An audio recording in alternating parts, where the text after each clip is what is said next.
Welcome back to Investing Talk Podcast. Great to be here. Today, we are cutting into one of the, well, let's say really intriguing growth stories in tech right now, Poet Technologies. We've gone through the research you sent over, and we're focused on that key question. Is Poet Technologies a good time to buy now? I mean, this company is right there, smack in the middle of next-gen AI connectivity, but it's got this balancing act, right? Groundbreaking tech versus a pretty high-burn financial picture. That's the tension, exactly. And before we really dive in, just a quick reminder, if you enjoy this kind of analysis, please hit subscribe, like the video, leave a comment. We really appreciate it. Yeah, definitely helps us out. Also, if there's a specific company you want us to look into, just drop in the comments below. We do read those and love tackling your questions. Yeah, absolutely. And look, with Poet, this is a careful exploration. It's that classic high-risk, high-reward tech play. So, we have to balance the potential of this breakthrough platform, and the market is clearly bullish, against, well, significant operational losses and the very real execution risks involved. Scaling tech is hard. Okay, let's start with the tech then, the innovation.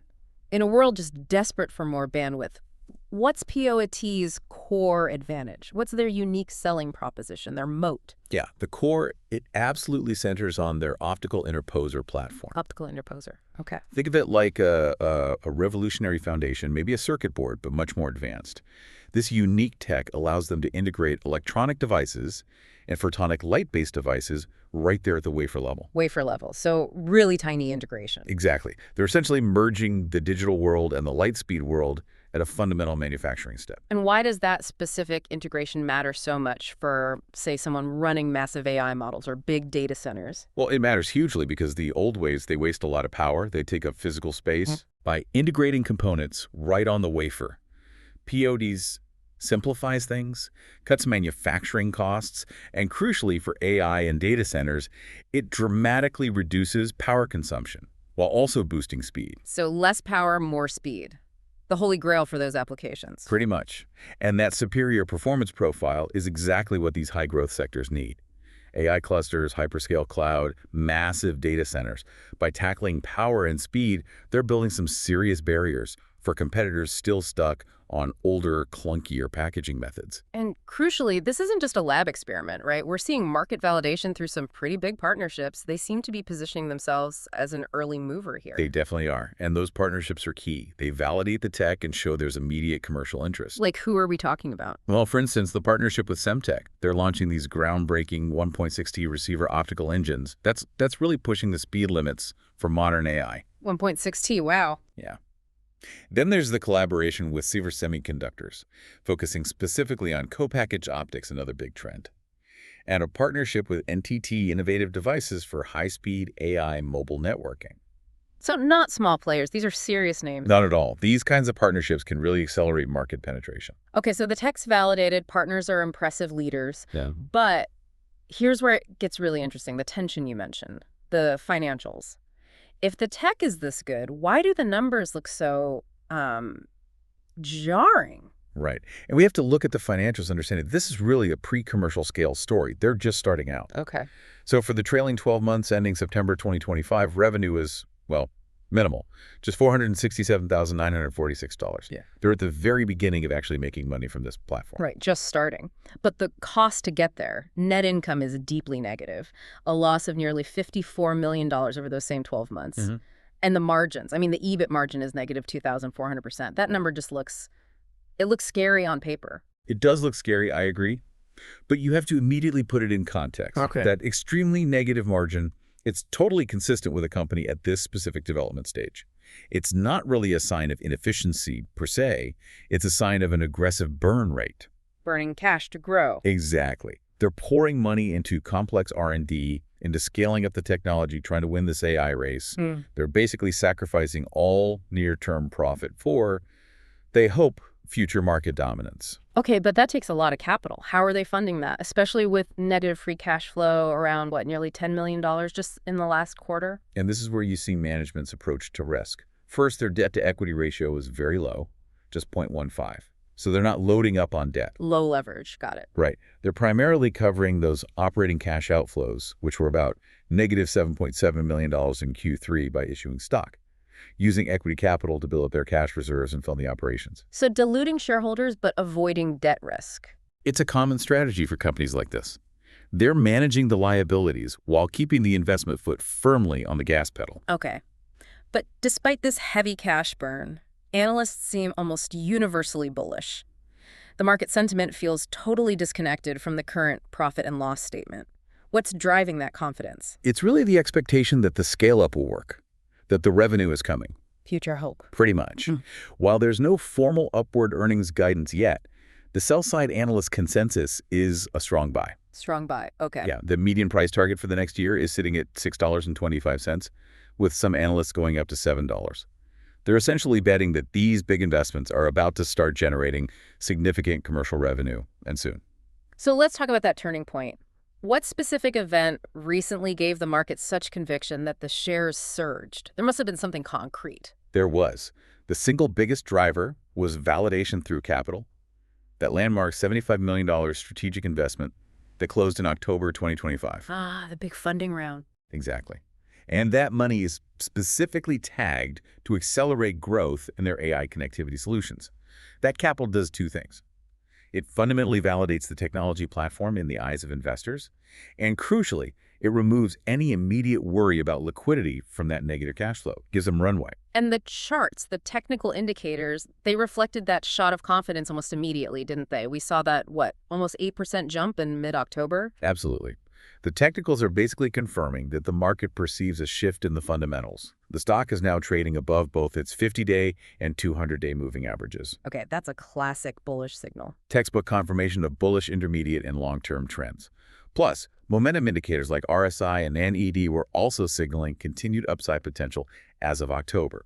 Suggests stable accumulation. So for listeners maybe interested in a shorter-term perspective, what are the immediate high-impact events or catalysts they really need to keep an eye on? Well, the most immediate potential volatility trigger is a Q3 2025 earnings report that's coming up November 13th. Okay. What are investors looking for there? Two main things, I think. First, does that $75 million infusion show up cleanly on the balance sheet, confirming the boosted cash position? And second, are there any signs, even small ones, that the operational losses are starting to narrow? Any hint of improving efficiency or early revenue traction? And beyond just the financial report, surely the execution on those commercial partnerships is critical. Oh, absolutely critical. That's the commercial rubber meeting the road, as they say. Right. Seeing the full-scale rollout of those 1.6T receiver optical engines, getting continuous positive news flow about contract wins linked to Semtech or Sivers, that's what will directly drive the stock price in the near term. Success there is paramount. And you always get speculative buzz around these kinds of disruptive tech companies. Any major rumors floating around that could cause a big move? Yeah, there are usually a couple of threads. First, there are high hopes, maybe call them rumors, about potential design wins with the really big hyperscale cloud providers. The Amazons, the Googles. Exactly. Companies that desperately need these advanced optical solutions for their massive, power-hungry AI training setups. A win there would be huge. Yeah, and the second thread. The other is the perennial speculation that POEPI could become an M&A target, a strategic acquisition for a larger semiconductor or photonics company that wants to buy this kind of technological leadership instead of trying to build it from scratch. M&A potential always adds a bit of spice. Always does.